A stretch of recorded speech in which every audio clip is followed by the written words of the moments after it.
তোমার সর্বোচ্চটুকু দিয়ে তুমি তোমার রবকে ভয় করো। রবের ভয় কাকে বলা হয়?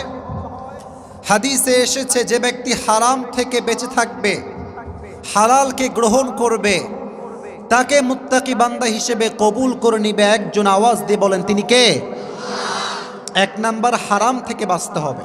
এটা হচ্ছে তাকওয়ার ডেফিনেশন। দুই নাম্বার ব্যাখ্যা, তাকওয়া মানে কেউ দেখে না, কেউ শোনে না, দেখে একজন, তিনি কে? আজকে এতগুলো যুবক মাহফিলে আসছে। আচ্ছা, আমার একটা প্রশ্ন আপনাদের কাছে, বিকালের মাহফিলে এত মানুষ, ফজর নামাজে সবাই কই থাকে? পাওয়া যায় ফজর নামাজে তো কোনো লোক পাওয়া যায় না।